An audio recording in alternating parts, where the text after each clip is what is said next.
Shalom, salam sejahtera bagi kita sekalian. Kita berjumpa kembali dalam Rehat Renungan Harian Toraya edisi 19 Mei 2026. Mari kita siapkan bahagian firman Tuhan dari kitab pertama Samuel pasal 20 ayat 12 sampai dengan ayat yang ke-17 dalam sorotan tema Sahabat Sejati. Mari kita berdoa. Allah Bapa kami yang bertahta dalam kerajaan surga, kami sungguh mengucap syukur untuk hari baru, karunia baru yang Tuhan anugerahkan pada kami sekalian pada saat ini. Memulai hari ini kami mau melandaskan atas kebenaran firman-Mu. Terangi hati kami Tuhan, tuntun kami, kiranya firman-Mu boleh diperdengarkan, boleh menjadi bahan perenungan di dalam setiap langkah kehidupan kami. Di dalam Kristus kami datang mengucap syukur kepada Tuhan. Amin. Pembacaan firman Tuhan dari kitab 1 Samuel pasal 20 ayat 12 sampai 17.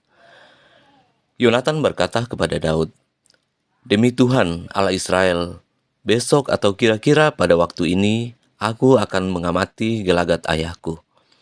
Baik atau tidaknya bagimu Daud, aku akan mengutus orang kepadamu dan memberitahukannya kepadamu.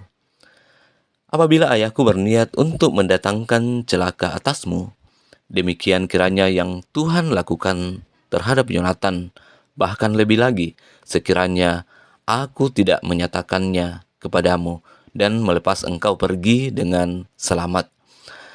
Tuhan kiranya menyertaimu, seperti Ia menyertai ayahku dahulu. Jika aku masih hidup, bukankah engkau akan menunjukkan kepadaku kasih setia Tuhan? Tetapi apabila aku sudah mati, janganlah engkau memutuskan kasih setiamu terhadap keturunanku sampai selamanya. Bahkan ketika Tuhan melenyapkan setiap orang dari musuh Daud dari muka bumi." Demikianlah Yonatan mengikat perjanjian dengan keluarga Daud. Katanya, kiranya Tuhan menuntut balas dari musuh-musuh Daud. Yonatan menyuruh Daud bersumpah sekali lagi demi kasih Daud kepadanya, sebab Yonatan mengasihi dia seperti dirinya sendiri. Demikian firman Tuhan. Tema perenungan kita pada saat ini, sahabat sejati, sang mane makaritutu. Sahabat rehat yang dikasihi Tuhan, pembacaan kita adalah penggalan kisah persahabatan antara Yonatan anak Raja Saul dan Daud anak Isai. Saul memiliki kesan yang mendalam terhadap Daud yang berani dan penuh iman menghadapi Goliat, orang Filistin yang badannya tinggi dan besar dengan senjata yang lengkap. Kesan yang mendalam itu berlanjut pada ikatan persahabatan mereka. Dan Tuhan jadi saksi atas ikatan persahabatan itu. Tali persahabatan Yonatan dan Daud nyata dalam seluruh tindakan, bahkan ketika timbul ketakutan dan ancaman. Yonatan memilih membantu Daud daripada menuruti keinginan ayahnya. Bahkan ketika Raja Saul menyampaikan terang-terangan bahwa jabatan raja yang tidak bisa dijabat oleh Yonatan bila Daud tetap hidup.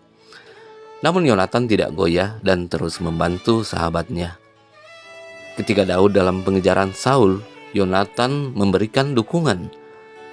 Di dalam ayat yang keempat dikatakan, "Yonatan, apapun keinginan bagimu, akan kulakukan bagimu." Demikianlah yang terjadi. Persahabatan Yonatan dan Daud dibangun atas kasih setia, kepercayaan, dan pengorbanan.